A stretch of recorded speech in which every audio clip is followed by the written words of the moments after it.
Hello, আসসালামু আলাইকুম। সবাই কেমন আছেন? আমি জানি তোমরা সবাই অনেক এক্সপেকটেশন নিয়ে আজকে ক্লাস করতে আসছো। সব থেকে বড় কথা হচ্ছে কোনো এক্সপেকটেশন রাখবা না, শিখতে আসছো, শিখবা। আর আমরা আজকে ফার্স্ট টু লাস্ট ক্লাস করব। যারা এর আগে আমার ক্লাস করছো, আজকে আমি টোটাল 3টা গল্প বলবো। এর আগে যারা ক্লাস করছো তারা 2টা গল্প শুনে ফেলছো, তবে আমি চেষ্টা করব ওগুলোকে একটু পরিবর্তন নিয়ে আসতে। আর আজকে আমি একটা নতুন গল্প বলবো। আমার কথা যদি শোনা যায় একটু কমেন্টে বলো। ভয়েস ক্লিয়ার হলেই আমরা ক্লাস শুরু করব।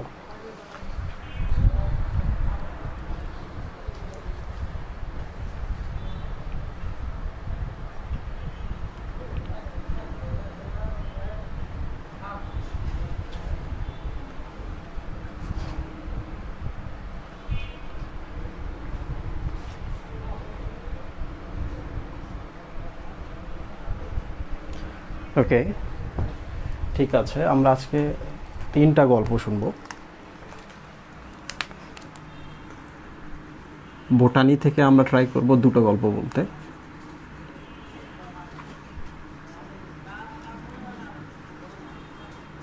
জুলজি থেকে 2টো। সময় পেলে আমরা 4টাই বলবো, তবে 60 মিনিটে তো এতগুলো গল্প বলা যাবে না। জুলজি থেকে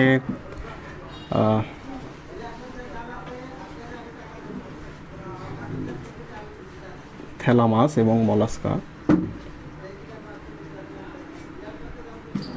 বোটানি থেকে আমরা শিখব দাঁত রোগ।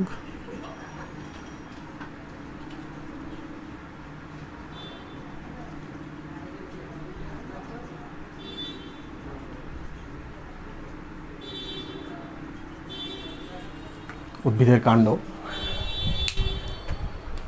সো এই 2টো গল্প আমি বলেছি আমার ক্লাসে, তোমরা সবাই জানো। তবে আমি চেষ্টা করব, যেহেতু তোমরা আবার আসছো, তোমাদের জন্য নতুন কিছু অ্যাড করতে। নতুন জিনিস জানলে ভাল লাগে। আর এখান থেকে আমি এই 2টোর গল্প তোমাদের বলিনি যারা পুরাতন আছো, আমার যারা কোর্সে আছো। তো তো দেখা যাক, এই গল্পটা একটু বেশি বড়, বাট এই গল্পটা যদি আমরা পড়তে পারি তাহলে আমাদের টিস্যুতন্ত্র যে চ্যাপ্টারটা আছে, চ্যাপ্টারটা পুরোটাই শেষ হয়ে যাবে। তোমরা তো জানো এই চ্যাপ্টারটা আমি 3 থেকে 4 দিনে ক্লাস নিই, সো এটা শেষ করা সম্ভব না। Is everything okay?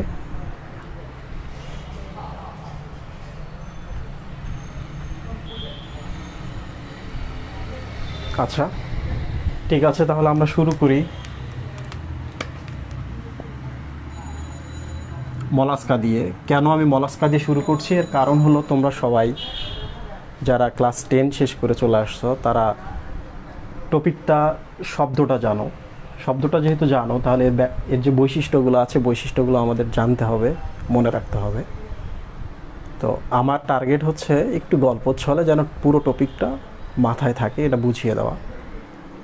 টপিকগুলোতে যে নতুন নতুন কিছু শব্দ আসবে, এই শব্দগুলোর ব্যাখ্যা জানতে হবে, শব্দগুলো কেন আসলো, কিভাবে আসলো।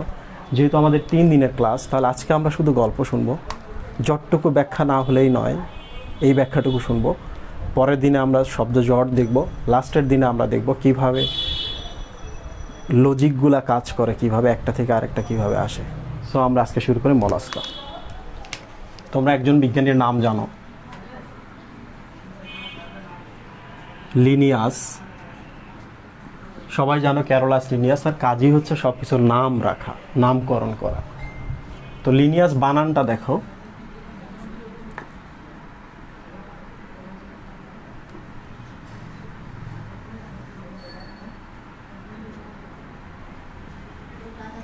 সম্ভাব্য এরকম বানানটা আছে, যদি ভুল হয়ে থাকে তোমরা কারেকশন করে নিবা।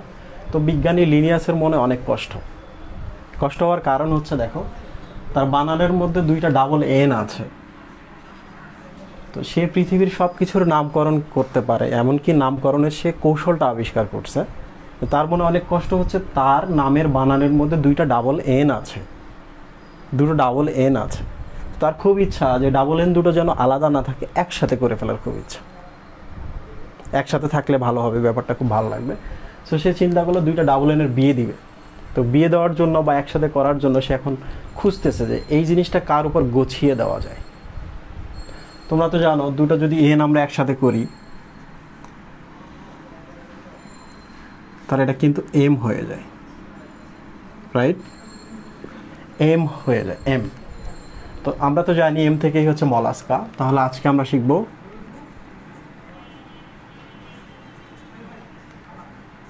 মলাস্কার বৈশিষ্ট্য কীভাবে মনে রাখতে হয়। দেখো, সে এতটাই চতুর, এতটাই বুদ্ধিমান, সে তার নামের ভেতরে যেমন ডাবল এন ছিল, সে এন দুটাকে এক করে একটা নতুন নাম রাখছে। বাট তার মধ্যে যে অভাবটা ছিল, এই অভাবটা সে এর মধ্যে ঢোকাই দিয়েছে। দেখো, এর মধ্যে 2টা ডাবল এল দিয়ে দিয়েছে, 2টা আলাদা আলাদা। সো আমরা তো সবসময় চেষ্টা করি যে আমাদের কষ্টটা আরেকজনের মধ্যে ছড়াই দিতে, আমাদের সাফারিংসগুলো যেন আরেকজন ভোগ করে। তো এই হলো ঘটনা। লিনিয়াস একদিন দেখলো যে একটা নতুন পর্ব হচ্ছে, সে পর্বটার নামকরণ করলো। করার কারণ হচ্ছে তার ডাবল এন ছিল, এন দুটোকে সে এক করবে, করে ফেলছে। লুক, আমরা তো জানি লিনিয়াস হচ্ছে ছেলে। তো একজন ছেলে শুধুমাত্র অ্যাট্রাকশন ফিল করে নর্মাল ওয়েতে আরেকজন মেয়ের প্রতি, কখনো ছেলে ছেলের প্রতি বা মেয়ে মেয়ের প্রতি অ্যাট্রাকশন ফিল করবে না। এবং তোমাদের মনে অনেক কিছুই আসতে পারে, সো ওইসব ব্যাপার নিয়ে আমরা আলোচনা করব না। লুক, যেহেতু সে ছেলে তাহলে মলাস্কা হচ্ছে মেয়ে।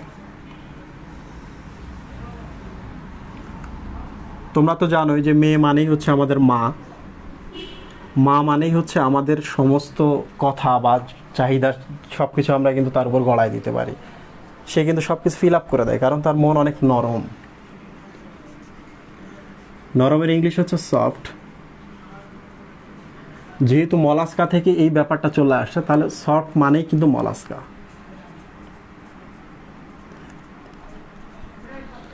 পরীক্ষায় প্রশ্ন আসে, নরমদেহী প্রাণী কোনগুলা?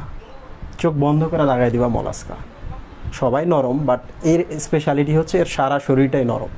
কারণ কি, সারা শরীরটা হাড্ডি নয়, মাংস দ্বারা তৈরি। ঠিক আছে, তো আমরা পরের গল্পগুলো যাওয়ার আগে আমরা এটা শেষ করব। লুক, কিভাবে আমরা এর বৈশিষ্ট্যগুলো মনে রাখতে পারি। 1, মলাস্কা কি ছেলে না মেয়ে? আমি প্রশ্ন করব, তোমরা মনে মনে উত্তর দিবা। মলাস্কা ছেলে না মেয়ে? মেয়ে। মেয়ে মানে কি? শক্ত না নরম? শক্ত, দ্যাট মিন্স নরম। তাহলে নরম থেকে হচ্ছে নরম দেহি। যারা নরম, দ্যাট মিন্স তাদের শরীরের ভেতরে কি আছে? হাড্ডি আছে না মাংস আছে? মাংস আছে। তাহলে তারপরের শব্দটা হচ্ছে মাংস, মাংসল। দেখো আমরা কিন্তু দুটো শব্দ পেয়েছি এখানে, সেটা হলো নরম দেহি, মাংসল। ক্লিয়ার? নরম দেহি এবং মাংসল। একটা জিনিস মনে করবা, সেটা হচ্ছে একটা সময় ছিল যে আমাদের বাবা মারা বিবাহ করছে, বিবাহ করার পর 40, 50, 60 বছর সংসার করছে, কিন্তু কখনো তাদেরকে কেউ আলাদা করতে পারেনি। এর একটাই কারণ হচ্ছে হরমোনাল ব্যাপার বলো আর যাই বলো না কেন, মেয়ে মানুষ যদি একবার কাউকে মন দিয়ে দেয়, সে মা হোক আর নিজেদের বোন হোক বা নিজেদের গার্লফ্রেন্ড হোক, নিজেদের বউ হোক, তাদেরকে তুমি কেটে যদি দুই টুকরো করো, তারপরও কিন্তু তাদের মাথায় যে ভালোবাসার লোক আছে, তুমি তাকে কখনোই খণ্ডিত করতে পারবে না। তাহলে অখণ্ডকায়িত। ক্লিয়ার? তাহলে দেখো আমরা এখানে অনেকগুলো শব্দ পেয়ে গেছি।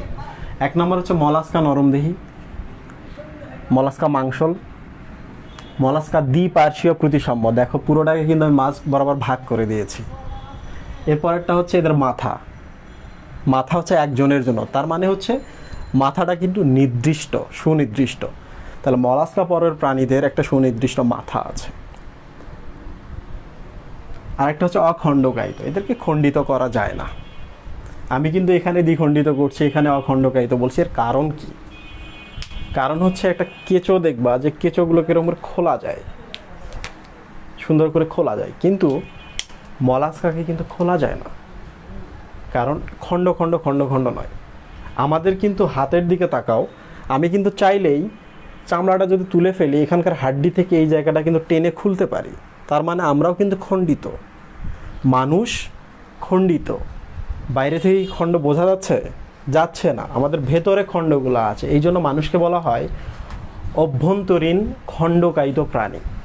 ভেতরে ভেতরে আমরা খণ্ডিত। আমাদের যে মেরুদণ্ডটা আছে, আমরা তো জানি যে একটার পর একটা এইভাবে 33টা হাড় দিয়ে তৈরি। হাড়গুলো সব আলাদা করা যায়, প্রত্যেকটা হাড়ের মাঝখানে একটা করে চাকতি দেওয়া আছে। তাহলে আমরাও কিন্তু খণ্ডিত। আমাকে কি তাকালে বোঝা যাচ্ছে যে মেরুদণ্ডগুলো আলাদা? বোঝা যাচ্ছে না। তাহলে আমরা অভ্যন্তরীণভাবে খণ্ডিত, রাইট? ওকে, এই পর্যন্ত কি তোমরা সবাই বুঝতে পারছো?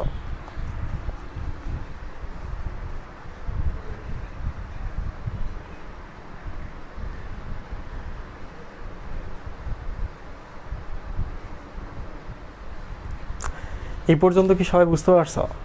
একটু কমেন্টে জানাও। নিজেদের মাঝে কমেন্ট করিও না। নিজেদের মাঝে কমেন্ট করলে যেটা হবে সেটা হলো তুমি নিজেও পড়ছো না, আরেকজনও বুঝতে পারবে না। ঠিক আছে? আমাদের অনেক কমেন্টের দরকার নেই।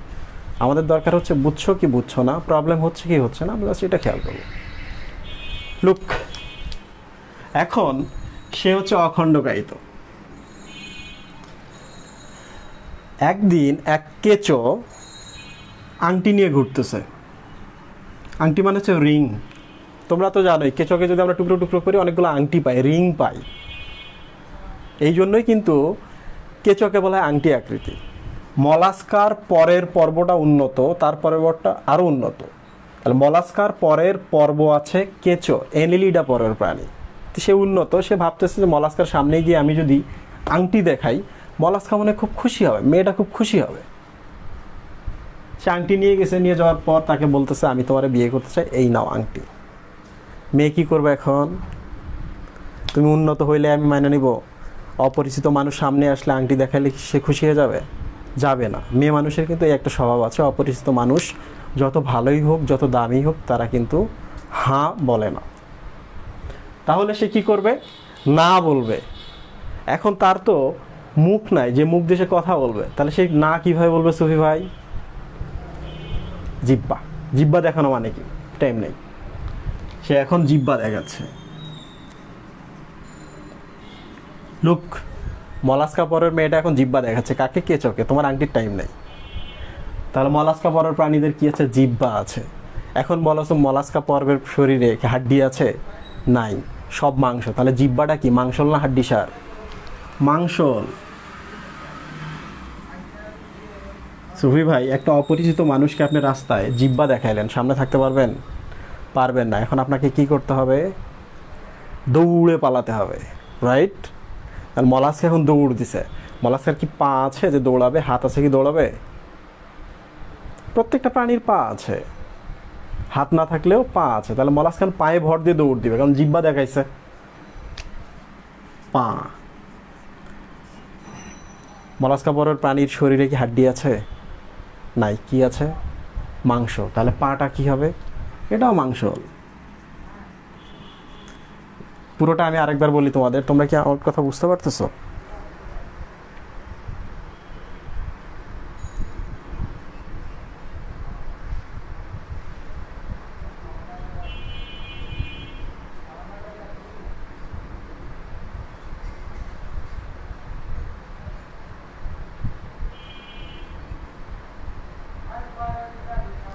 সাবাস। তো এখন যদি আমি তোমাদের জিজ্ঞেস করি, তোমরা একটু কমেন্টে লেখো তো, মলাস্কা পরের প্রাণীদের শরীর নরম না শক্ত? মলাস্কা পরের প্রাণীদের পা মাংসল না হাড্ডিসার? মলাস্কা পরের প্রাণীদের জিব্বা মাংসল না হাড্ডিসার? কমেন্টের মধ্যে লেখো। আমরা এরপরে চলে যাই, যত দূর শেষ করছি এরপরে। তাহলে সে পায়ে ভর দিয়ে দৌড়ে পালালো, কারণ কিন্তু সে জিব্বা দেখাইছে, রাইট? এখন কথা হচ্ছে, এই টাইপের মেয়ে যাকে একটা অপরিচিত মানুষে আংটি দিচ্ছে, সে সুন্দর না অসুন্দর? অবশ্যই সুন্দর। তো এখন কেউ যদি সুন্দর হয়, ফ্যামিলিরা কিন্তু খুব টেনশনে থাকে, বলে কি তুমি একটু সেফ থাকো, তুমি একটু সাবধানে থাকো। আরও যদি ফ্যামিলি অন্যভাবে ভাবে, তাহলে বলো তুমি একটু পর্দা করো। কারণ মলাস্কা পরের প্রাণীদের কি আছে? পর্দা আছে। তাহলে পর্দা কি বাইরের আবরণ না ভেতরের আবরণ? বাইরের একটা আবরণ। এখন বলেন তো, পর্দা লোহা দিয়ে কি বর্ম বানানো না পাতলা কাপড় দিয়ে বানানো? তাহলে পর্দাটা কেমন হবে? পাতলা, রাইট? কার চোখ থেকে বাঁচার জন্য সে পর্দাটা পড়ছে? ছেলে না মেয়ে? ছেলে। ছেলে মানে কি ম্যান না উইম্যান? ম্যান। তাহলে ম্যানদের চোখ থেকে বাঁচার জন্য সে পর্দা পড়েছে। ম্যানদের চোখ থেকে বাঁচার জন্য যে পর্দা পড়ে তার নাম হচ্ছে ম্যানটল। এই প্রশ্নটা আসে মেডিকেল অ্যাডমিশনে। সেটা হচ্ছে মলাস্কা পরের প্রাণীদের শরীরের বাইরে যে আবরণটা আছে, আবরণের নাম কি? ম্যানটল। এখন যদি তোমাদের প্রশ্ন করে যে একটা শামুক মানে মলাস্কা, শামুকের শরীরের বাইরে যে আবরণটা আছে, এটা শক্ত না নরম? শক্ত না নরম? শক্ত। কিন্তু আমি কিছুক্ষণ আগে বলছি পাতলা। তাহলে ঠিক আছে? ঠিক নাই। তো এখন কি হয়, তোমরা তো জানো গরমের সময় আমরা যদি বেশি করে কাপড় পরি, পর্দা পরি, স্বাভাবিকভাবে আমাদের একটু গরম লাগবে। যদি গরম লাগে আমাদের শরীরে ঘাম হবে। ধুলোবালি তো আছে, আর ঘাম। ঘাম মানে কি? লবণ নাকি? লবণ। সোডিয়াম ক্লোরাইড, ক্যালসিয়াম কার্বনেট, বিভিন্ন টাইপের লবণ হয়। ধরা যাক এই লবণটা আছে ক্যালসিয়াম কার্বনেট। বলো তো ক্যালসিয়াম কার্বনেট মানে কি? চুন। এখন বলো তো ম্যান্টলটার উপরে কি জমতে পারে? পর্দার উপরে কি জমতে পারে? ঘাম। ঘাম মানে লবণ, লবণ মানে হচ্ছে ক্যালসিয়াম কার্বনেটের লবণ, মানে চুন। তাহলে একটা পাতলা পর্দার উপরে যদি চুন জমতে থাকে, ঘাম জমতে থাকে, ধুলোবালি আসলে কাদা হবে না? একটা সময় শক্ত হয়ে যাবে না? তাহলে একটা সময় এটা শক্ত হয়ে যায়, তখন কি সেটাকে আমরা পর্দা বলতে পারি না খোলক বললে ভাল লাগবে? খোলক। তাহলে এখন বলা যায় মলাস্কা পরের প্রাণীদের শরীরে একটা পাতলা পর্দা আছে, নাম হচ্ছে ম্যান্টল। ম্যান্টলটার উপর ক্যালসিয়াম কার্বনেট বা চুন যদি আস্তরিত হয়, আস্তরণ জমে, তাহলে এটা একসময় শক্ত খোলকে পরিণত হয়, রাইট? কোথায় আছে এখন এই মেয়েটা বা মলাস্কা? দৌড়ের উপরে আছে। দৌড়াইতে দৌড়াইতে দৌড়াইতে দৌড়াইতে সে চলে গেছে কোথায়? আমি একটু মিশাই দিই এইদিকে।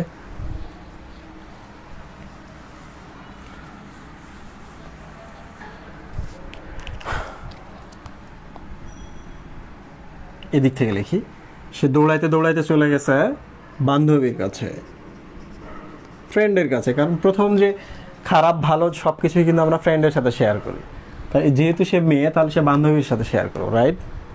বান্ধবীর কাছে গিয়ে বলছে যে এই অবস্থা, আমাদের থেকে উন্নত এক কেঁচো আংটি নিয়ে আমার কাছে আসছে, আইসা আমারে বলছে উইল ইউ ম্যারি মি। আমি তো তাকে জিব্বা দেখায় পায়ের উপর ভর দিয়ে দৌড়ে পালায় আসছি। দৌড়ে যদি পালায় সে হাঁপাবে না সুবি ভাই? হাঁপাবে। খেয়াল করে দেখেন, শ্বাস নিলাম আমি কি দিয়ে? নাক দিয়ে। নাক মানে কি? আমার ভেতরে আছে একটা ফুসফুস, রাইট? মলাস্কা পানিতে থাকে না স্থলে থাকে? স্বাভাবিক দৃষ্টিকোণে পানিতে। যেহেতু সে পানিতে থাকে, কিন্তু মাঝে মাঝে তো আমরা দেখতে পাই যে মাটির উপরে মলাস্কা উঠে আসছে। মলাস্কা মানে কিন্তু শামুকের কথা ভাবো, তো সে মাটিতেও আসে, রাইট? তো পানিতে যারা শ্বাস প্রশ্বাস নেয় সুই ভাই, তাদের কি থাকে? ফুলকা। আমি কিন্তু তোমাদেরও প্রশ্ন করতেছি যারা লাইভে আছো, তোমরা যদি এগুলোর আনসার দিতে পারো তাহলে নিশ্চিত থাকো মলাস্কা সম্পর্কে তোমাকে কখনোই পড়তে হবে না। ফুলকা। এরপরের প্রশ্ন, যেহেতু সে মাটিতেও থাকে, তাহলে আমরা মাটিতে থাকি, আমরা কি দিয়ে শ্বাস নেই? ফুসফুস। তাহলে এখন যদি আমি জিজ্ঞেস করি মলাস্কা পরের প্রাণীরা শ্বাস নেয় বা শ্বসন অঙ্গ কি কি? ফুলকা এবং ফুসফুস। এখন আর একটা জিনিস খেয়াল করো, সে পর্দা করে, মুখের উপর একটা নেকাব আছে, নেকাব। যদি শ্বাস নিচ্ছে তাহলে নেকাবটা ওঠানামা করবে না সুই ভাই? তার মানে শ্বাস প্রশ্বাসে কিন্তু নেকাবটাও অংশ নিচ্ছে। নেকাব মানে কি? পর্দা। পর্দা মানে কি? পুরুষের চোখ থেকে বাঁচার জন্য যে পর্দাটা করেছে সেটার নাম কি? ম্যান্টল। তাহলে ম্যান্টলটাও কিন্তু দেখো শ্বাস প্রশ্বাসে অংশ নিচ্ছে, রাইট? তাহলে আমি এটাও লিখতে পারি, ম্যান্টল। তাহলে এই তিনটা জিনিস মলাস্কা পর্বের বা শামুকের শ্বসনে অংশ নেয়, ঠিক আছে? কোথায় গেছে সে? বান্ধবীর কাছে গেছে। এবার বান্ধবীর কাছে গিয়ে বলছে এই অবস্থা, আংটি নিয়ে আসছে কেঁচো, আমি তাকে না করে জিব্বা দেখে পালায় আসছি। বান্ধবী বলতেছে খুব ভালো করছিস। কেউ আসলো আংটি দেখালো আর অমনি রাজি হয়ে যেতে হবে?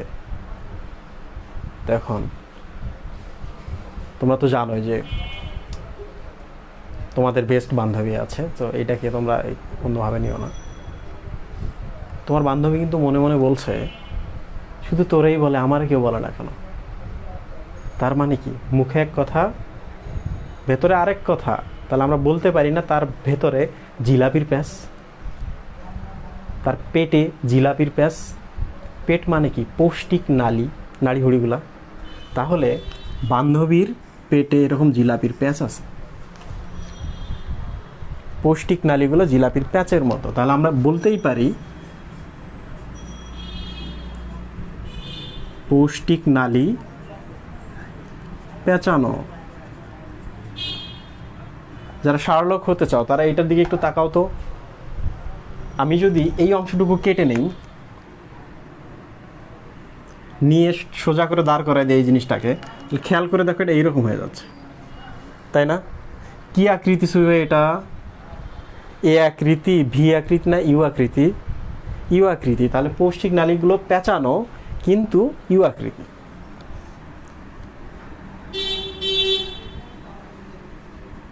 দেখো আমি কিন্তু তোমাদের শেখাচ্ছি কিভাবে গল্পে গল্পে মনে রাখতে হয়।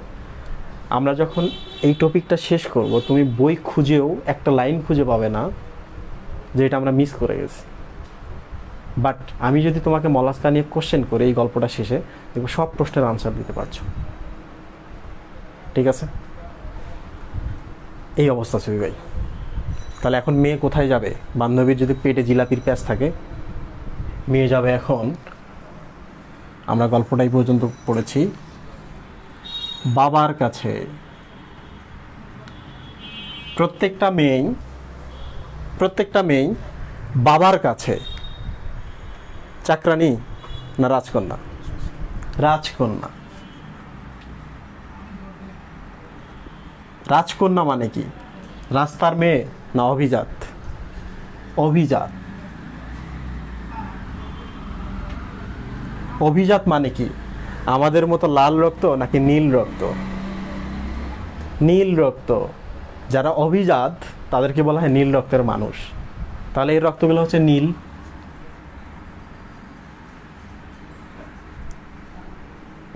নীল রক্ত, দেখো আমাদের রক্ত কিন্তু এই সাইডে আমি লিখি এখানে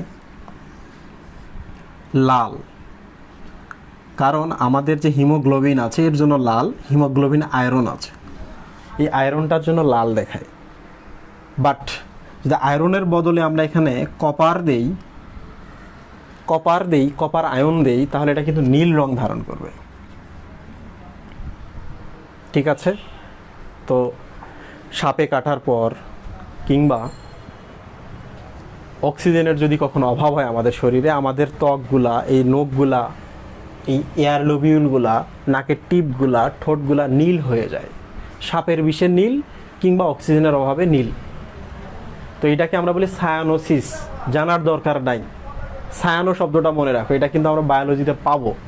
তাহলে কিন্তু নীল রক্ত হয়ে গেলে একে আমরা কিন্তু আর হিমোগ্লোবিন বলতে পারছি না, তখন আমরা একে বলবো হিমোসায়ানিন। কপার আয়ন থাকার জন্য নীল, এটাকেই বলা হয় সায়ানিন। সায়ানিন মানেই হচ্ছে নীলাভ। ক্লিয়ার? আচ্ছা সুবি, আমরা এবার একটু জটিলভাবে ভাবি। সেটা হলো, তাহলে এদের রক্তে কী থাকে? হিমোসায়ানিন।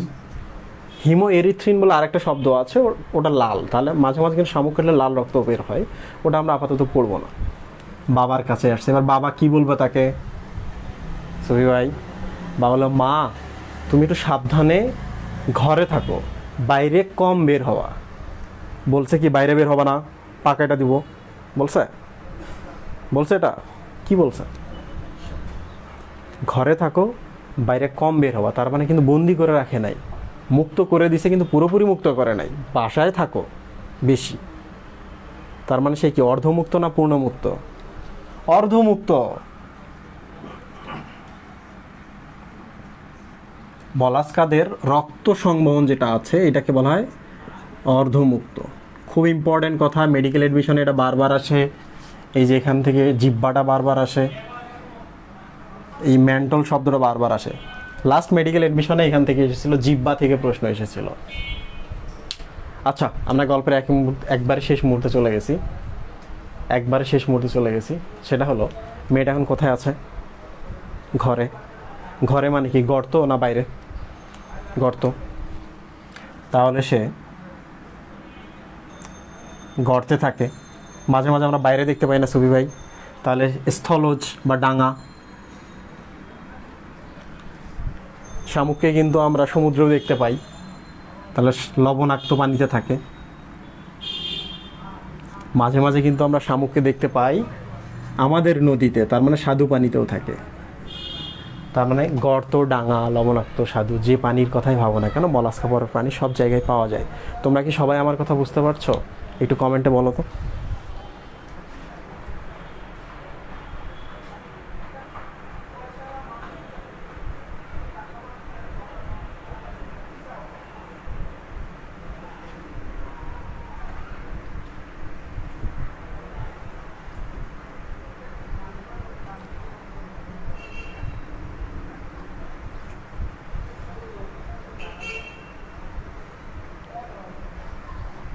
সাবাস। আমরা কিন্তু এরপর খুব অস্থির একটা গল্পের দিকে চলে যাব। এটাও কিন্তু অনেক অস্থির একটা গল্প। নিজের কথা নিজে বলতেছি, পার্ডন মি। ওকে, দেন চলে আসি আর একটু ডিপে, এবং লাস্ট লাইন এই গল্পের, সেটা হলো, সুবি ভাই সে কি ছিল? মেয়ে ছিল, রাইট? মেয়ে ছিল। তাহলে মেয়ে যদি থাকে কোথাও, তাহলে ছেলেও থাকবে, রাইট? ছেলেও থাকবে। খেয়াল করে দেখো, কিছু প্রাণী মেয়ে, কিছু প্রাণী ছেলে, মাঝামাঝি কিছু নাই। তার মানে যেটা মেয়ে, তার মানে সে মেয়ে, এক লিঙ্গিক, মানে সে মেয়ে। সে যদি ছেলে মেয়ে একাই হইতো, তাহলে আমরা বলতে পারতাম উভয় লিঙ্গিক, তাই না? তাহলে আমরা মেয়েটাকে কি বলবো? এক লিঙ্গিক। ছেলেটাকে বলবো এক লিঙ্গিক। তাহলে ব্যাপারটা হচ্ছে এরা এক লিঙ্গিক।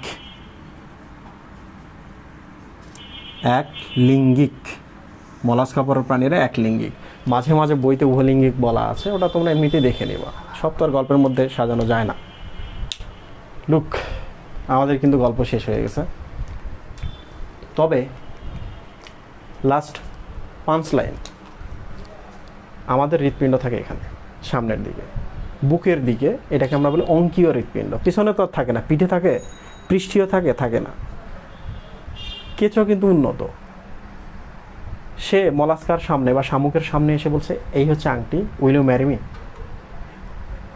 তাহলে সামনে আসছে, বলার সাথে সাথে কিন্তু হৃৎপিণ্ড যদি এখানে থাকে ধাক্কা দিবে, ধাক্কা দিলেই তো রাজি হবে, রাইট? তার মানে মলাস্কার হৃৎপিণ্ড সামনে আছে, জিব্বা দেখে যদি পালাইছে, তাহলে ধরে নিতে পারি ওর হৃৎপিণ্ড কোথায়? পেছনে। তাহলে মলাস্কা পরের প্রাণীদের হৃৎপিণ্ড হচ্ছে পেছনে, পৃষ্ঠীয় হৃৎপিণ্ড। ক্লিয়ার? দেখো এখানে আমি একটা ইন্টারেস্টিং জিনিস বলি। আমরা উন্নত, আমার কর্ডাটা যারা, তাদের মেরুদণ্ড বা স্নায়ুগুলো থাকে পেছনে, হৃৎপিণ্ড থাকে সামনে। যারা আবার অনুন্নত, আর্থ্রোপোডার কথা ভাবেন, এই মলাস্কার কথা ভাবেন, তোমরা যে তেলাপোকার কথা, ঘাস ফড়িংয়ের কথা, তাদের কিন্তু আমাদের মতো না। আমাদের হৃৎপিণ্ড সামনে, ওদের হচ্ছে স্নায়ুতন্ত্র সামনে, আমাদের স্নায়ুতন্ত্র পেছনে বা মেরুদণ্ড পেছনে, ওদের হৃৎপিণ্ডটা পেছনে, উল্টা। খুব কঠিন ব্যাপারটা? কঠিন না। কর্ডাটাতে গিয়ে কিন্তু এই স্পেশাল ব্যাপারটা চলে আসছে। তো হৃৎপিণ্ড যদি থাকে, হৃৎপিণ্ডের সাথে রক্তনালী থাকে, রক্ত সংবহন থাকে, রক্ত থাকে, সব কিছু পেছনে। এই হচ্ছে ব্যাপার। তো আমরা কিন্তু মলাস্কা শেষ করে ফেলছি। দুটো প্রশ্ন তোমাদের করি, তোমরা কমেন্টে লিখবা। এক, পৃথিবীতে ছেলের সংখ্যা বেশি না মেয়ের সংখ্যা বেশি? ছেলে। তাহলে মলাস্কা কি সেকেন্ড না ফার্স্ট? সেকেন্ড, কারণ এরা মেয়ে। তাহলে পৃথিবীতে যে 9টা মেজর পর্ব আছে, মেজর পর্বের মধ্যে ফার্স্ট হচ্ছে আর্থ্রোপোডা, ওটা বাদ দাও, মশা মাছি বেশি। সেকেন্ড কিন্তু হচ্ছে মলাস্কা সংখ্যার দিক থেকে। এক, মেয়ে, সাথে যদি আমরা মদ অ্যাড করে দিই, মেয়ে মদ, তার মানে হচ্ছে চরিত্রহীন যারা, তারাই কিন্তু এগুলো করে, রাইট? মেয়ে মদ এদের পেছনে করে। চরিত্রহীন কারা? মেয়ে মদের পেছনে করে। মদেরও তো মেলা দাম। তার মানে হলো যাদের টাকা পয়সা আছে, যারা অভিজাত, তারা কিন্তু মেয়ে এবং মদের প্রতি একটা নেশা থাকে, মেয়ে বা মলাস্কার প্রতি একটা নেশা থাকে। মলাস্কা মানে হচ্ছে খোলস। যারা অভিজাত, তারা পৃথিবীর বিভিন্ন জায়গায় যায় ঘুরতে গিয়ে খোলসগুলা, জিনিসগুলা নিয়ে বাসায় নিয়ে আসে সাজানোর জন্য। বোঝা গেল? এখন আমি তোমাদের প্রশ্ন করব এই টপিক থেকে, তোমরা আনসার করবো, ঠিক আছে? কমেন্টে। গল্প শেষ।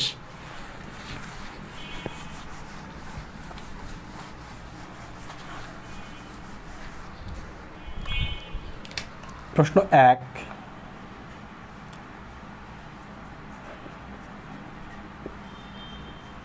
রক্ত সংবহন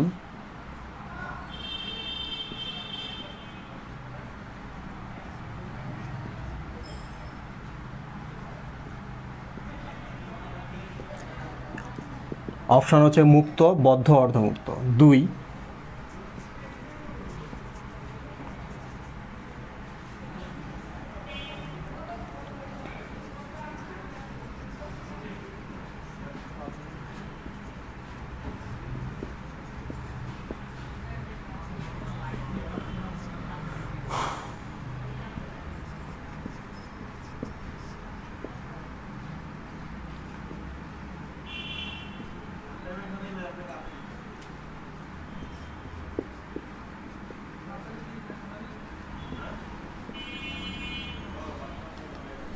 রক্তে হিমোগ্লোবিন থাকে না হিমোসায়ানিন থাকে?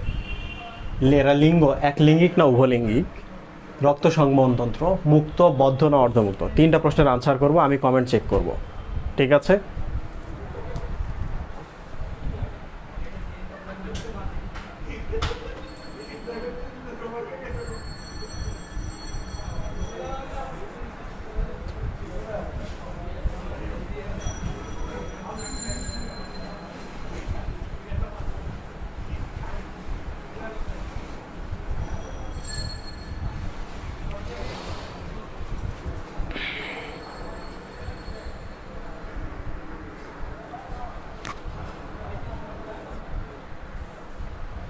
শ্রী ভাই খেয়াল করেন, এখানে যে 3টা প্রশ্ন আছে, এর মধ্যে এই প্রশ্ন মেডিকেল অ্যাডমিশন টেস্টে আসে। তার মানে এই 2টা প্রশ্ন সাথে আরও 2টা প্রশ্ন আছে। আমি কিন্তু বলেছিলাম পর্দা, নাম হচ্ছে ম্যানটল। আরেকটা হচ্ছে জিব্বা, এটার নাম এখনো বলিনি, একটু পরে বলছি। এটার নাম হচ্ছে রেতি জিব্বা।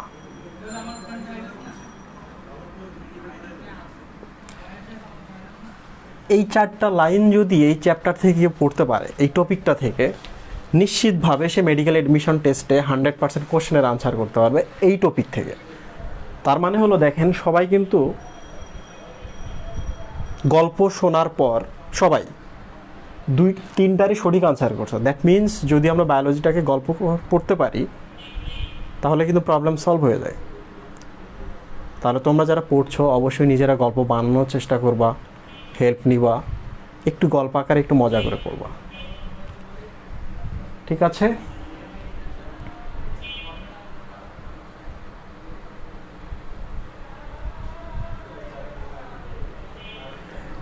ওর সবাই সঠিক আনসার করছে। লুক, এবার কিন্তু মেডিকেল এডমিশন টেস্টে এটা এসেছিল যে মলাস্কা বা শামুকের যে জিব্বাটা আছে, জিব্বাটার নাম কি? জিব্বাটার নাম হচ্ছে রেডুলা বা রেতি জিব্বা।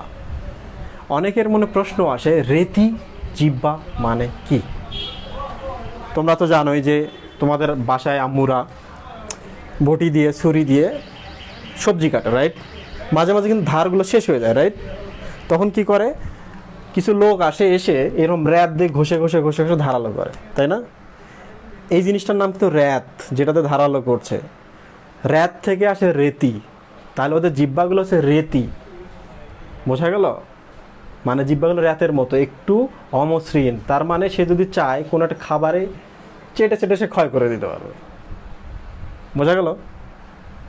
ইন্টারেস্টিং না? এখান থেকে রেডি বা রেডুলা শব্দটা আসছে, ঠিক আছে? সবার আনসার রাইট ছিল, সবাইকে অনেক ধন্যবাদ। আমরা এখন নেক্সট গল্পে চলে যাব। তার আগে তোমাদের যদি কোশ্চেন থাকে এই টপিকে, একটু কোশ্চেন লেখো, দেন আমি কথা বলবো, ঠিক আছে?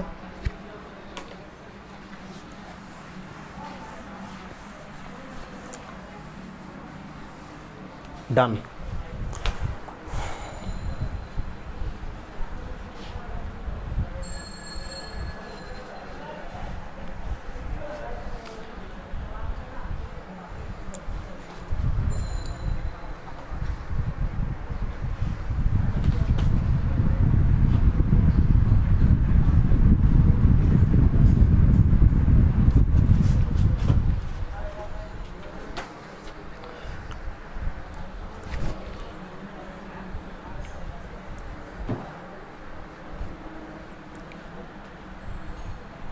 হ্যাঁ, মলাস্কা ছেলে হতে পারে, মেয়ে হতে পারে, আবার কিছু মলাস্কা আছে একই সাথে দুইটাই হতে পারে। কারণটা তোমাদের বলি।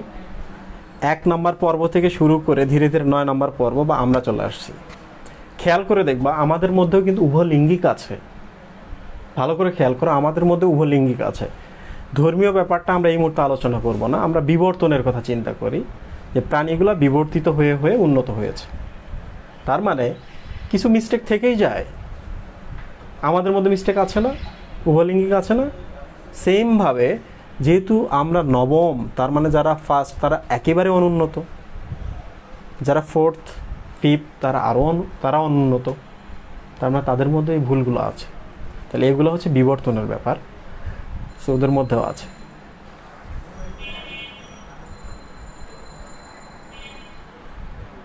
ডরসাল আর ভেন্ট্রাল হার্ট এবং সার্কুলেশনটা ডিফারেন্স। আমি এর আগে বলেছিলাম, দেখো আমরা যদি কাউকে বলি আমরা জিতে গেছি, তার মানে আমরা ভি চিহ্ন দেখাই।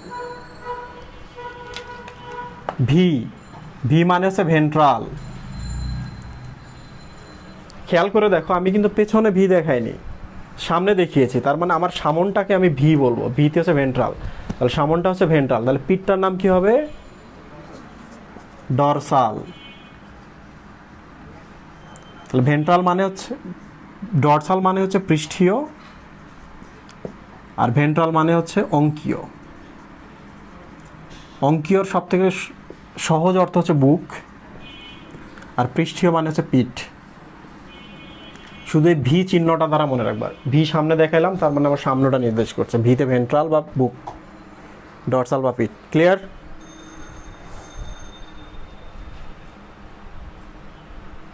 মাথার বিষয়টা একটু বোঝায় দেন। তার মানে হলো এক নম্বর যে পরিফেরা পরের প্রাণীটা এসেছে, তার কিন্তু মস্তিষ্ক নাই।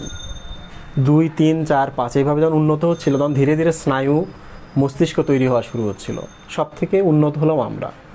তার মানে আমাদের আগের যে পর্বগুলো, তাদেরও মস্তিষ্ক আছে, আমাদের মতো উন্নত নয়। তো এদের মস্তিষ্ক বা সুস্পষ্ট মস্তিষ্ক তৈরি হয়েছিল।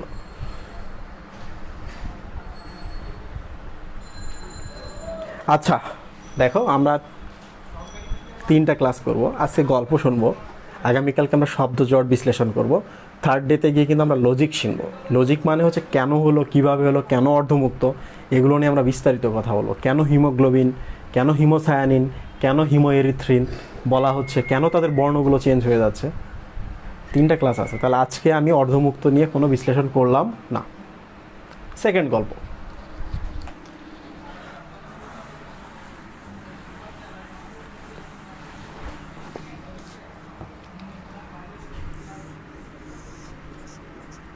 থ্যালামাস। তোমরা কি সবাই আমার কথা শুনতে পাচ্ছ? এটা হচ্ছে আমাদের ব্রেন।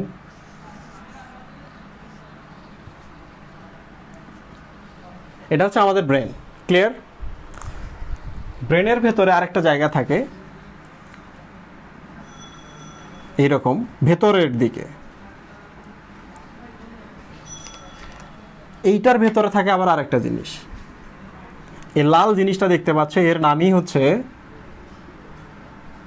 থ্যালামাস। ক্লিয়ার? আচ্ছা সুফি ভাই, এটা যদি বাসা হয়, তাহলে এই যে ঘরটাকে আমরা কি বেডরুম বলতে পারি না? দেখেই কিন্তু মনে হচ্ছে ওটাই বেডরুম। তাহলে থ্যালামাস শব্দের অর্থ কি? বেডরুম।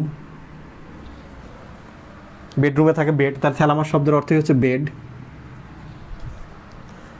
যেহেতু ওটা মাঝখানে একটা ফাঁকা জায়গার ভেতরে আছে, তাহলে আমরা বলতে পারি ওটা একটা চেম্বার, প্রকোষ্ঠ। তাহলে এটার মানে হচ্ছে চেম্বার।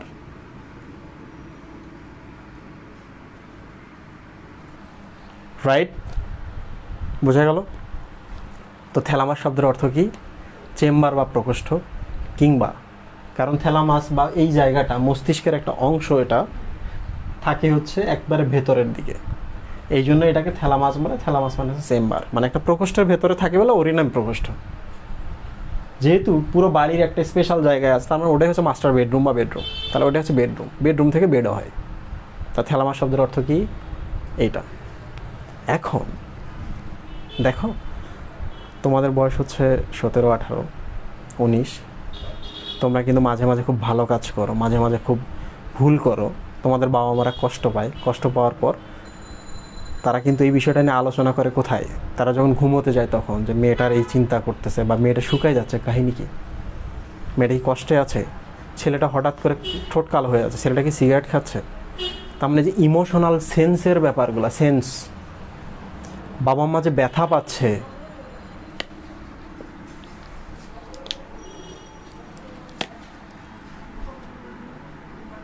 বাবা মা যে ব্যথা পাচ্ছে, পেইন, সেন্স বা সংবেদ, এগুলো কোথায় আলোচনা হয় সুফি ভাই?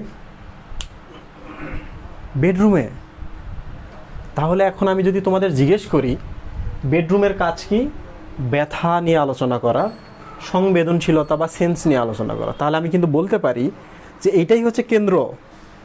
আমাকে একটা এখানে কামড় দিচ্ছে, কামড়টা, ব্যথাটা কোথায় যাচ্ছে? মাথায়। মাথার কোন অংশে যাচ্ছে? একবার ভেতরে থ্যালামাস নামে একটা জায়গায় যাচ্ছে।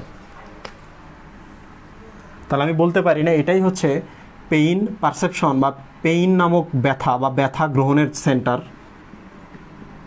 বলতে পারি না সুফি ভাই? একই সাথে আমি ব্যথা পেয়েছি, আমার বাবা মা বেডরুমে গল্প করছে, তারা যদি কোনো সিদ্ধান্ত নিয়ে ওটা বাস্তবায়ন করে, কেন্দ্র কোন জায়গা? না, বেডরুম। তার মানে এটাকে আমি বলতে পারি সংবেদন সেন্টার বা সংবেদন কেন্দ্র বা রিলে স্টেশন।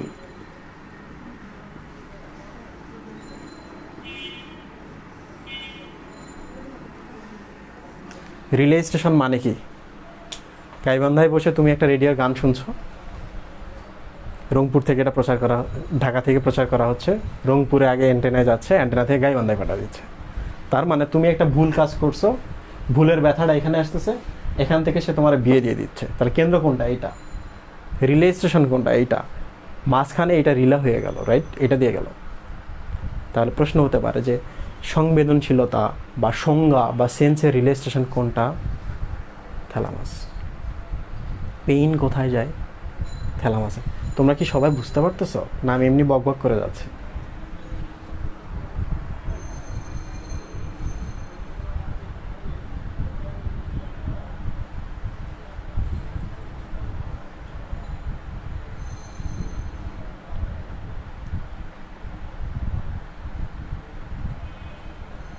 সবাস, ওরা বুঝতে পারতেছে।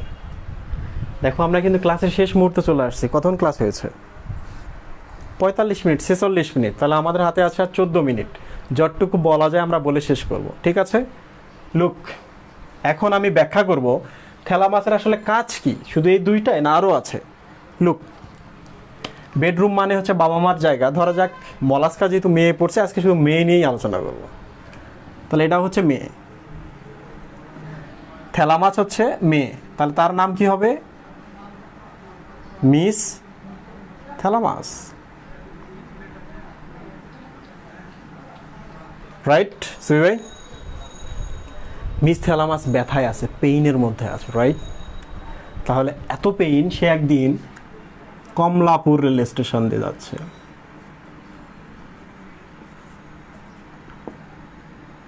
রেল স্টেশন দিয়ে কোথাও যাচ্ছিল, হঠাৎ করে মাথা ঘুরে সংজ্ঞা বা সেন্স হারিয়ে পড়ে গেছে, সংজ্ঞা হারিয়ে পড়ে গেল।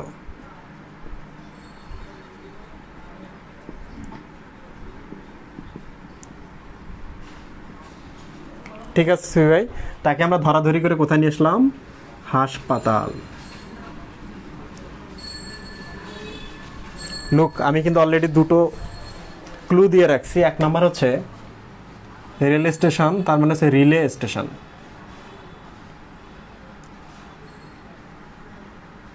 দুই, সংজ্ঞা হারিয়ে পড়েছে মানে সেন্স হারিয়ে পড়েছে, তার মানে এটা হচ্ছে সংজ্ঞাবহ, মানে যারা সেন্স নিয়ে যায় সেই সকল স্নায়ুর রিলে স্টেশন। বোঝা গেল সুবি ভাই? কোথায় আছে এখন সে? মিস থ্যালামাস হসপিটালে আছে। হসপিটালে তুমি একজন ডাক্তার, তোমরা যারা লাইভ দেখছো তোমরা সবাই একজন ডাক্তার। তোমরা কি করলা? এই অজ্ঞান মিস থ্যালামাসের রিপোর্ট করা শুরু করলা। টেস্ট পাঠাই দিলা ডায়াগনস্টিক সেন্টারে, টেস্টের রিপোর্ট চলে আসছে। আসার পর রিপোর্ট দেখে তোমার মাথা খারাপ হয়ে গেছে, কারণ তার অভ্যন্তরীণ যত অঙ্গ আছে সব ড্যামেজ। মানে ক্যান্সার থাকলে শরীরের ভেতরে বা অভ্যন্তরীণ যত অঙ্গ আছে সব ড্যামেজ হয়ে গেছে, ছড়াই গেছে ক্যান্সার, রাইট? এখন কি হবে? সে যখন ঘুম থেকে উঠবে, তুমি তাকে যখন বলবা আপনার এই অবস্থা, ভেতরে ভেতরে ছড়াই গেছে, মিস থ্যালামাস কেমন হাসবে, কাঁদবে, রাইট? হাসা, কান্না, ছোটাছুটি করা, এগুলোকে বলে অ্যাটিটিউড, রাইট? অ্যাটিটিউড মানে হচ্ছে ব্যক্তিত্ব। তাহলে তার আগের হাসি খুশির যে ব্যক্তিত্বটা ওটা থাকলো সুবি ভাই? থাকলো না। এক। দুই নম্বর হচ্ছে থ্যালামাসের কাছে যদি এখন আত্মীয় স্বজন আসে, আগে সে আত্মীয় স্বজনদের সাথে খুব ভালো করে আলোচনা করতো, কথা বলতো, আড্ডা দিত, খাওয়াইতো, এখন খাওয়াইতে পারবে? তাহলে সে সামাজিকতার ব্যাপারগুলো আর মেনটেন করতে পারছে? পারছে না। তাহলে সামাজিকতা পারছে না আর মেনটেন করতে, ঠিক আছে?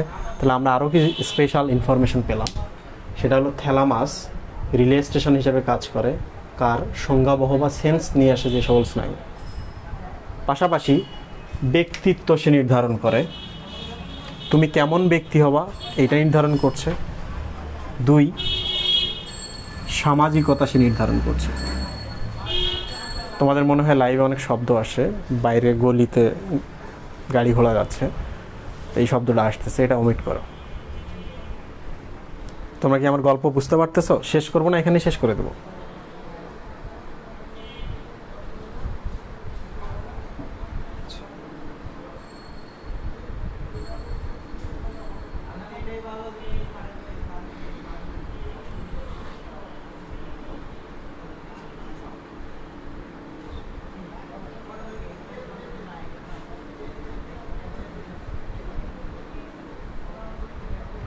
ওকে, ঠিক আছে, শেষ করি।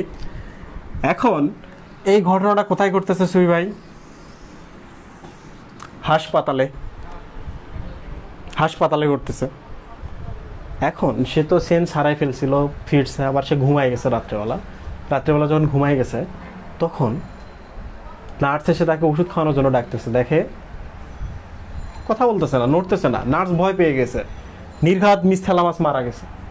দৌড়ে গেছে হুপহাপ ধুপধাপ করে ডাক্তারের ঘরে। ডাক্তার সাহেব এই অবস্থা, মিস থ্যালামাস শব্দ করছে না, নিশ্চয়ই মারা গেছে, আপনি একটু দেখেন।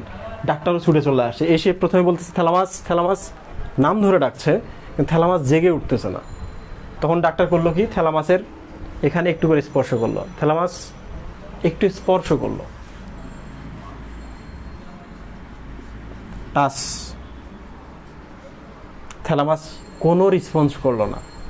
এরপর আমরা ডাক্তাররা যেটা করি, কোনো রোগী যদি অজ্ঞান হয়ে থাকে, সে কতটুকু অজ্ঞান হয়ে আছে এগুলো নির্ধারণের জন্য আমরা এই যে এখানে চোখের উপর এখানে একটা জায়গা আছে, এখানে একটা স্নায়ু আছে, আমরা এরকম করে ধরে জোরে চাপ দিই। যদি না মারা যায় সে কিন্তু এরকম করে হলেও রেসপন্স করবে, এরকম করে হলেও রেসপন্স করবে। আমরা এখানে চাপ দিই, তাহলে প্রথমে স্পর্শ করলাম, সে জেগে উঠলো না, এবার আমরা চাপ দিলাম, তাহলে সে ব্যথা পেয়ে উফ করে জেগে উঠলো। ব্যথা, দেখো স্পর্শে জেগে ওঠেনি, চাপ দেওয়ার পর ব্যথা পেয়ে জেগে উঠছে। ওঠার পর পরে কি হবে? হসপিটালে সে শুয়ে আছে, রাত্রেবেলা অন্ধকার, ঘুম থেকে উঠে বলছে আমি কোথায়, আমি কোথায়, চারপাশের দিকে তাকাইতেছে। এই যে চারপাশ মানে হচ্ছে পারিপার্শ্ব, তাহলে পারিপার্শ্ব সম্পর্কে সে সচেতন হচ্ছে।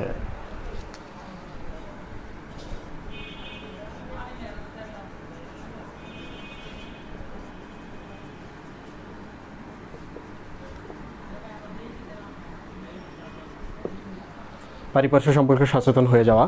তো আমি কিন্তু গল্পটা শেষ করেছি, ছোট্ট করে আমি পুরোটা একবারে বলি, এরপর আমি কোশ্চেন করব। মিস থ্যালামাস, থ্যালামাস মানে তো হচ্ছে চেম্বার, বেডরুম, কারণ এরা মস্তিষ্কের এখানে থাকে। এখানে আরেকটা ইম্পর্টেন্ট কথা, এই অংশটা কিন্তু মস্তিষ্কের লুক্কায়িত অংশ, হিডেন থাকে, লুকিয়ে থাকে। তো বেডরুম তো লুকানোই থাকে, রাইট? বেডরুমের ব্যাপার স্যাপার তো লুকানো, রাইট? শেষ। তাহলে এখানে পেইন নিয়ে কথা বলা হয়, এখানে বাবা মা কি কষ্ট পাচ্ছে, কি ফিল করতেছে, এগুলো নিয়ে কথা বলা হয়। তাহলে এটাই হচ্ছে পেইনের রিলেস্টেশন, মানে এখানে পেইন বোঝা যায়, এখানেই সংবেদনশীলতা রিলে হয়। শেষ। মিস থ্যালামাস কমলাপুর রেল স্টেশনে, তারপরে রিলে স্টেশন, অজ্ঞান হয়ে পড়ে গেছে, সংজ্ঞা হারিয়ে পড়ে গেছে, তার মানে সংজ্ঞাভাব সিনারি রিলে স্টেশন। হসপিটালে নিয়ে এসছো, টেস্ট করছো, দেখো সব শেষ, শরীরের ভেতরে যত অঙ্গ ছিল। তাহলে অভ্যন্তরীণ অঙ্গের নিয়ন্ত্রণ করে কে? থ্যালামাস। এই অংশটুকু, আমাদের পাকস্থলী, আমাদের লিভার কতটুকু কাজ করে, কীভাবে কাজ করে, এগুলো ভেতরের অঙ্গ না? কে নিয়ন্ত্রণ করতেছে? থ্যালামাস। দেন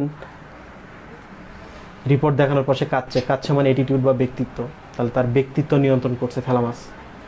এরপর সে আগের আর সামাজিকতা ধরে রাখতে পারছে না, কারণ সে তো অসুস্থ, তাহলে সামাজিকতাকে নিয়ন্ত্রণ করছে থ্যালামাস। এরপর সে রাত্রেবেলা ঘুমায় গেল, ওই যে নার্স ওষুধ দিতে আসছে, ওষুধ খায়নি, ভাবছে মারা গেছে, ডাক্তারের কাছে গেছে, ডাক্তার ছুটে এসে প্রথমে স্পর্শ করছে, জাগেনি, তারপর চাপ দিছে, ব্যথা পেয়ে জেগে উঠছে। স্পর্শ, চাপ, ব্যথা কে নিয়ন্ত্রণ করে? থ্যালামাস। ঘুম থেকে উঠেই বলবে আমি কোথায়, আমি কোথায়। পারিপার্শ্ব সম্পর্কে সচেতন হতে চেষ্টা করা, তাহলে পারিপার্শ্ব সম্পর্কে ধারণা দেয় হচ্ছে থ্যালামাস। তাহলে তুমি যদি ঘুমাও, তুমি যদি কোনো একটা নতুন জায়গা যাও, চারপাশ দেখে তুমি একটু সিদ্ধান্ত নিচ্ছ, ডান বাম পূর্ব পশ্চিম, কে নিয়ন্ত্রণ করছে? থ্যালামাস। আমি কিন্তু শেষ করেছি।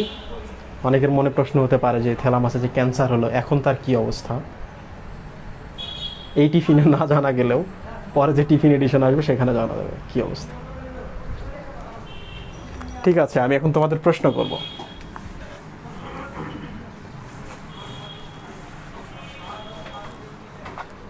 সবাই কমেন্টে লিখবা, সবগুলো প্রশ্নের উত্তর একটা কমেন্টে লিখবা।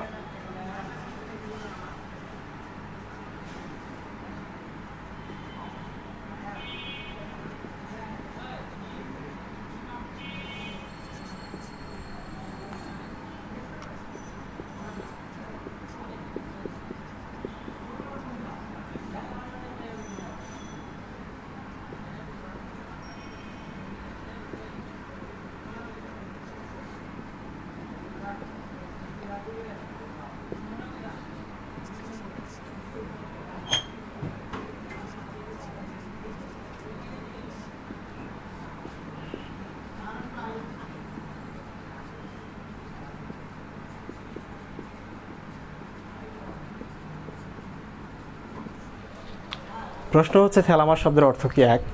2 নাম্বার হচ্ছে এটা রিলে স্টেশন হিসেবে কাজ করে কোনটার? সংজ্ঞাবহ স্নায়ুগুলা বা যেগুলো সেন্স নিয়ে সেগুলার, না আজ্ঞাবহ স্নায়ুগুলা মানে যেগুলো নির্দেশনা নিয়ে যায় সেগুলার? 3 নাম্বার হচ্ছে ব্যথা। আমাদের তো দুটো ব্যথা আছে, প্রেম ভেঙে গেছে, মনে ব্যথা, পরীক্ষা হচ্ছে না, বুকে ব্যথা। তাহলে ব্যথা 2 ধরনের, একটা মনের ব্যথা দেখা যায় না, আর একটা হচ্ছে শরীরে ব্যথা করা। তাহলে কোন ব্যথাটা থ্যালামাস নিয়ন্ত্রণ করে এ তোমরা লিখবা, ঠিক আছে?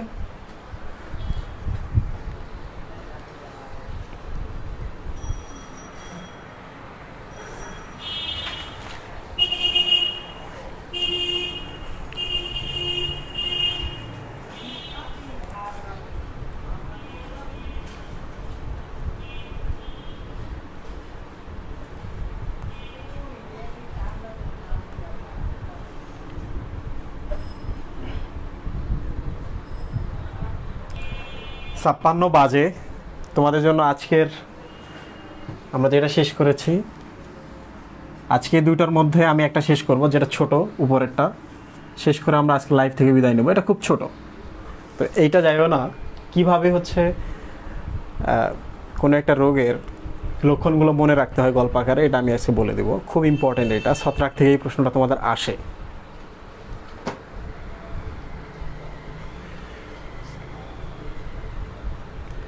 সবি ভাই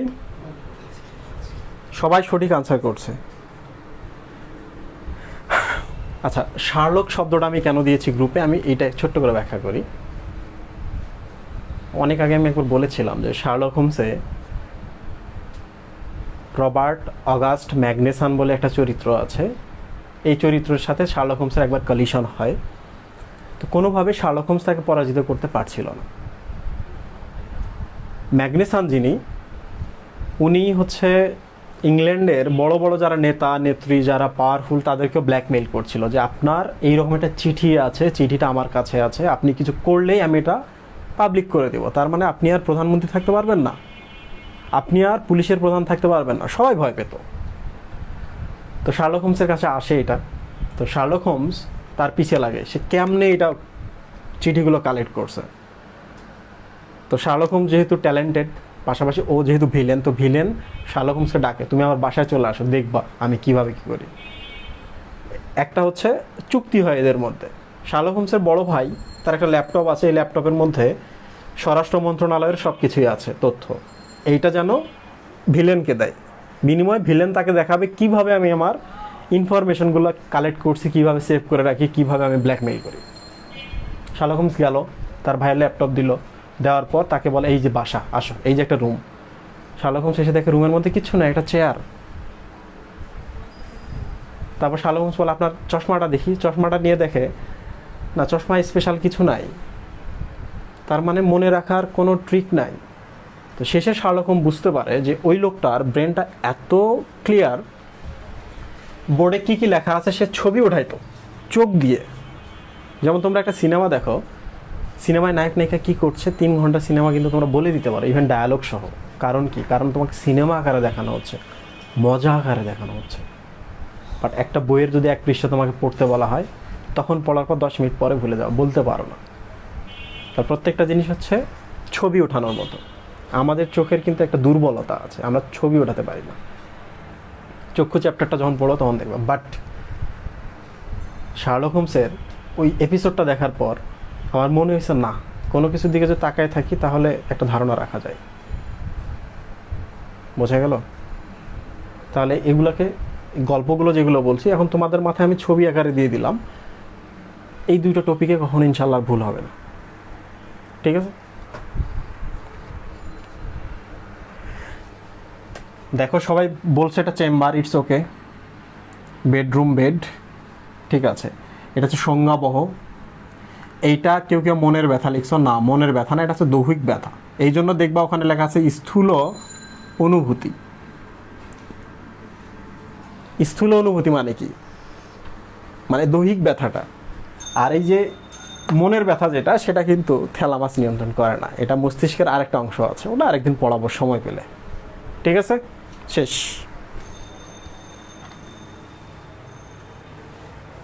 তোমরা লাস্ট গল্পটা শুনতে কারা কারা চাও, আমি এটা বলে আজকে লাইভ থেকে বিদায় নেব, একটু কমেন্টে জানাও।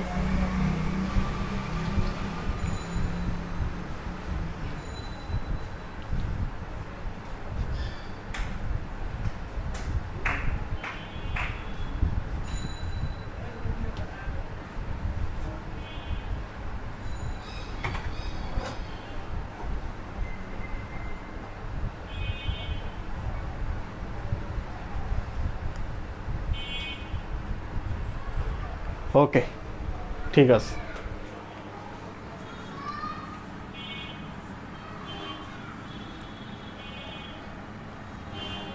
এটা হচ্ছে তোমার হাত। আমরা এখন কি পড়তেছি? দাঁত রোগ। এটা হচ্ছে তোমার হাত। ছত্রাকগুলো তো এরকম,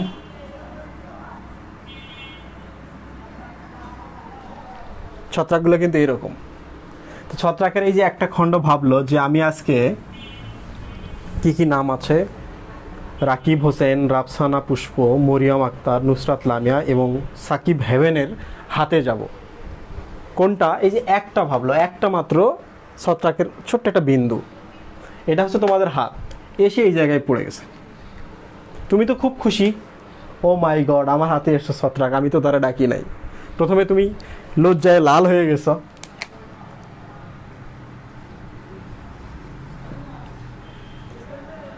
তোমার হাতে যেহেতু একটা ছত্রাক আসছে, তুমি লজ্জায় লাল। আমরা কিন্তু লজ্জা পেলে কিন্তু এরকম ফুলে যাই, তাহলে ফুলে গেছো। আরেকটা জিনিস হচ্ছে, যদি হাতে আসছে তাহলে একটু চুলকাচ্ছে, চুলকাতে যেহেতু আরাম, লজ্জায় লাল হয়ে ফুলে একটু করে চুলকাচ্ছ।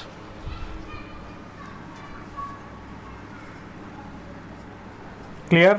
এটা হচ্ছে ফার্স্ট স্টেপ। তাহলে ছত্রাক যদি আক্রমণ করে দাঁত রোগ হয়। দাঁত রোগের প্রথম লক্ষণ কি? ছোট্ট একটা বিন্দু থাকবে যেটা লাল হবে, ফুলে যাবে, চুলকাবে। ঠিক আছে? সেকেন্ড, এখন সে আসার পর কি হয়েছে? সে কিন্তু প্ল্যান করে আসছে, আমি যাব সুই হয়ে কিন্তু বের হব ফাল হয়ে। তার মানে এটা আগে এরকম ছিল, ধীরে ধীরে এটা একটু বড় হয়ে গেল, তারপর আরও একটু বড় হয়ে গেল। তো এই জিনিসটা দেখার পর তোমার কি মনে হবে? রিয়েলাইজেশন কি হবে? তোমার প্রতিক্রিয়া? আগে ছিল লাল, এবার লাল বর্ণটা কমতে কমতে এবার তোমার মুখটা হয়ে গেল বাদামি, রাইট? আগে একটু আরামের চুলকানি ছিল, এবার চুলকানিটা আর একটু বাড়লো, এবার একটু ব্যথা। চুলকানি।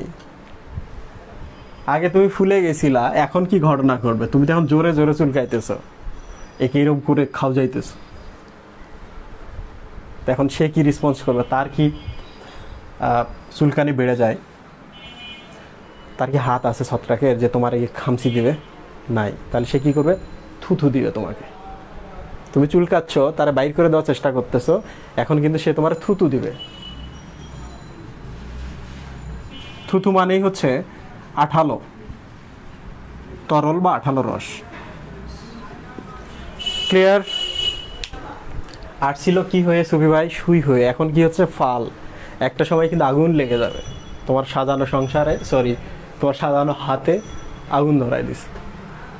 তাহলে এখন কি হবে? ধরা যাক এটা হচ্ছে একটা জঙ্গল,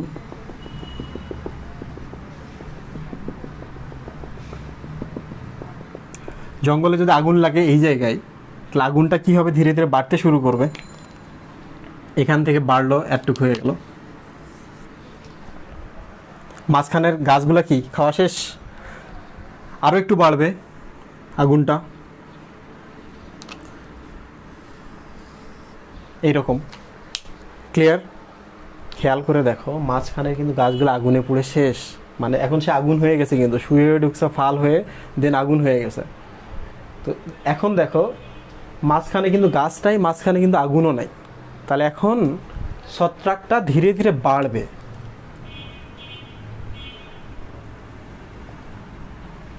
কি হবে? বৃত্তাকারে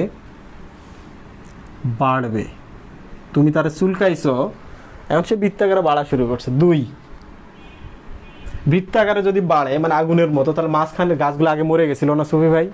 একটা জঙ্গলে যে আগুন লাগে, পরবর্তীতে গিয়ে কি জঙ্গলে আমরা গাছ লাগাই না? ওই পোড়া গাছগুলো থেকে আবার ধীরে ধীরে গাছ গজায়।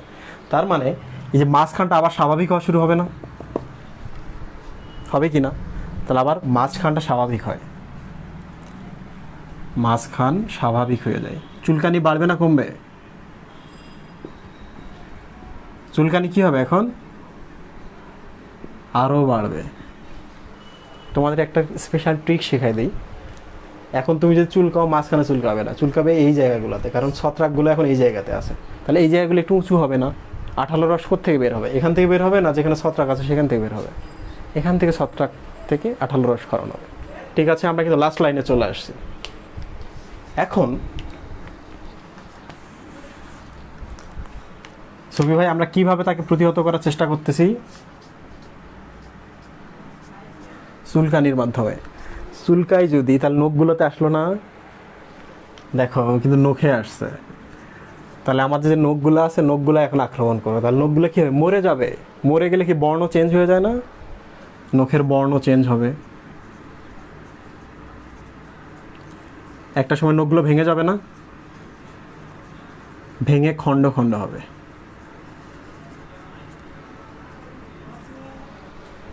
ওকে, আমরা এখন দাঁত রোগ পড়ছি। নখ পর্যন্ত সে গেছে। মাথাও মাঝে মাঝে চুলকায়, আমরা তো মাথা চুলকাবো। আগুন এখন কোথায়? মাথায়। মাথায় যদি আগুন লাগে, চুল আর থাকবে? চুল পড়ে যাওয়া শুরু হবে। তাহলে মাথায় গেলে চুল পড়ে যাবে।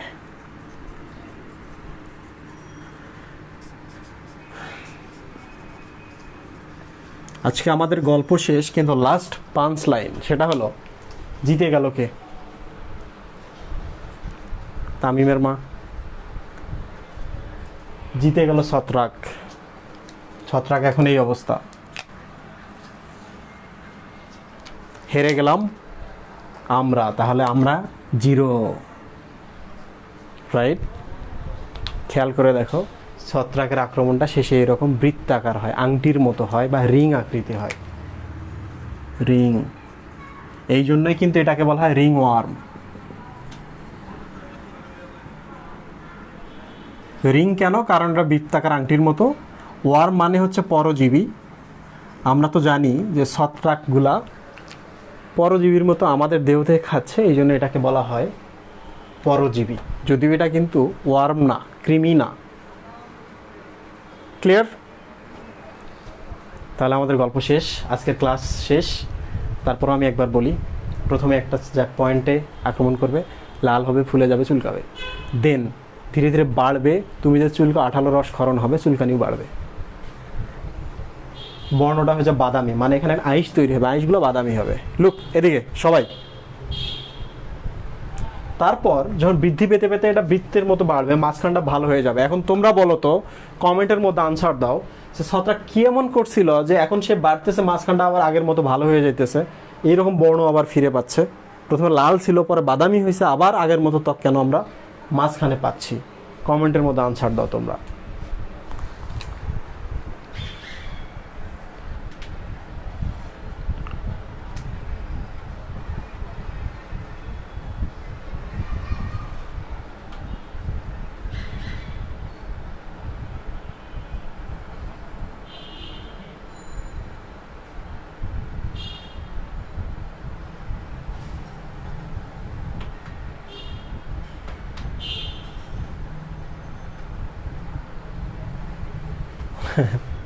ফাল কি?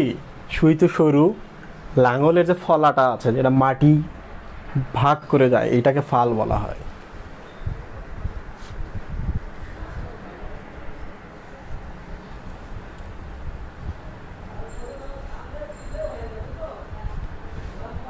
আমি তোমাদের প্রশ্ন করেছিলাম যে মাঝখানের ত্বকটা কেন আবার ভালো হয়ে যায়? প্রথমে লাল ছিল, পরে বাদামি আইস তৈরি হয়েছে, এবার কেন ভালো হয়ে যাচ্ছে?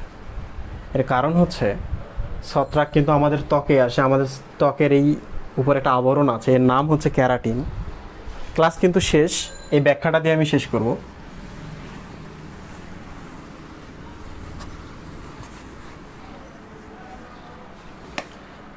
আবরণের নাম হচ্ছে ক্যারাটিন। ক্যারাটিন হচ্ছে একটা শক্ত আবরণ, ত্বকের উপরে থাকে। শক্ত বলে এটাকে আমরা বলি শক্ত বা হার্ড বা হর্নি। তোমরা তো হর্নি শব্দ শুনে অনেক কিছুই ভাবো, সেক্সি শব্দ শুনে অনেক কিছু ভাবো। হর্নি, সেক্সি দুইটা মানেই হচ্ছে শক্ত। তাহলে আমাদের যে ত্বকের উপর একটা লেয়ার আছে ক্যারাটিন, এটাকে বলে হর্নি স্তর, শক্ত স্তর। ছত্রাকের খুব প্রিয় খাবার এটা। তা আমাদের এই ত্বকের যে বর্ণটা দেখতে পাচ্ছ, অনেক কারণ আছে, তার মধ্যে একটা কারণ হচ্ছে ক্যারাটিন থাকার জন্য। ছত্রাক যখন এই ক্যারাটিনগুলো খায়, প্রথমে অ্যালার্জি হয় বলে লাল, কারণ একটা অন্য জায়গার জিনিস আসছে, অ্যালার্জি লাল।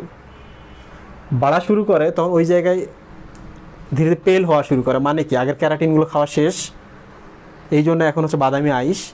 ধীরে ধীরে যখন ছত্রাকগুলো সব এই জায়গায়, তখন মাঝখানটা ওকে আবার আগের মতো হয়ে গেছে, তাহলে ক্যারাটিন আবার তৈরি হয়। তো ক্যারাটিনগুলো আবার ফিরে আসছে বলে বর্ণটা আবার স্বাভাবিক হয়ে গেছে। এই হচ্ছে ঘটনা। তো আমি তোমাদের 3টা প্রশ্ন করবো, দেন আমরা ক্লাস থেকে লিভ নেব।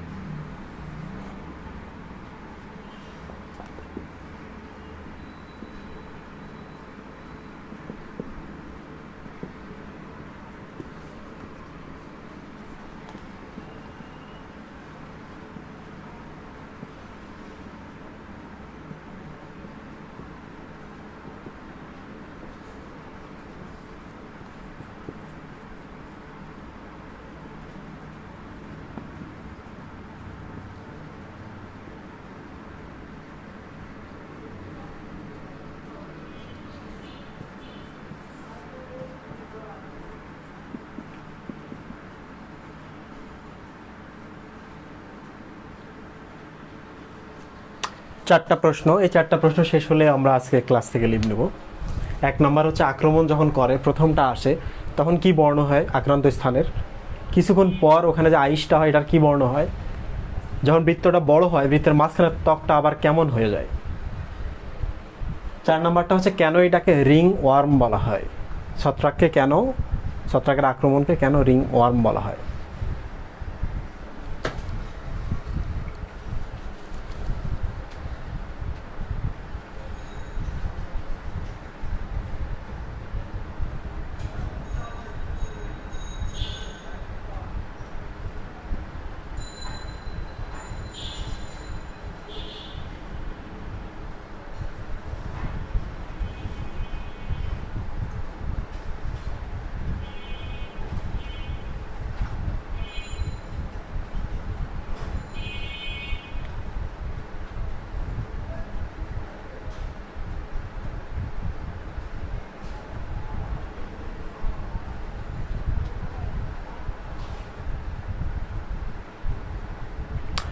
সবাই চমৎকার সঠিক উত্তর দিয়েছ।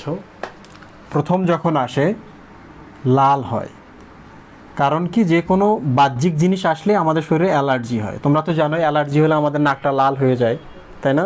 অ্যালার্জি হলে নাক লাল। এরপর আবার বাদামি হয়, বাদামি আইস। এরপর বৃত্তের মাঝখানটা স্বাভাবিক হয়, কারণ আবার ক্যারাটিন ফিরে আসে।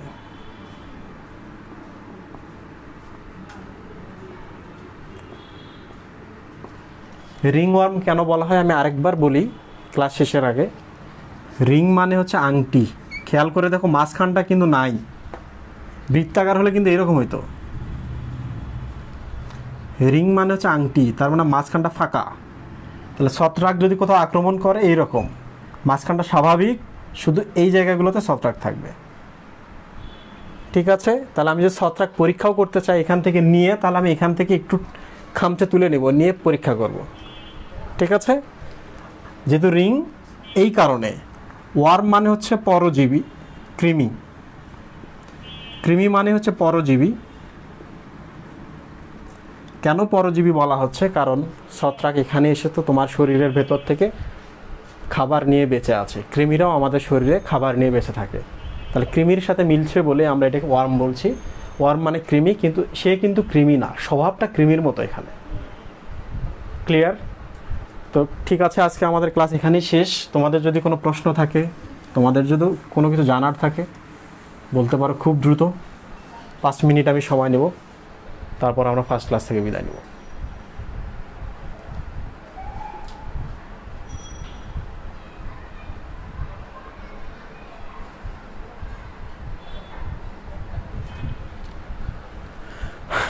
দেখো আমি কিন্তু অনেক কমেন্ট, অনেক লাইক এগুলো দেখে কিন্তু কখনোই মুগ্ধ হই না।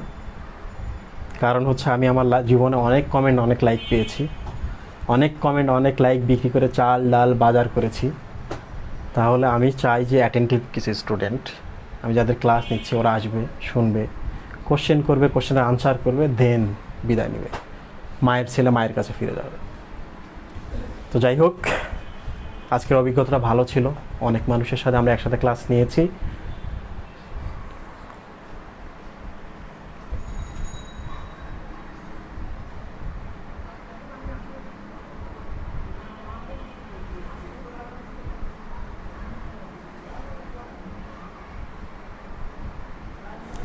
তোমরা কি চাও পরের দুটো ক্লাস আমি কন্টিনিউ করি?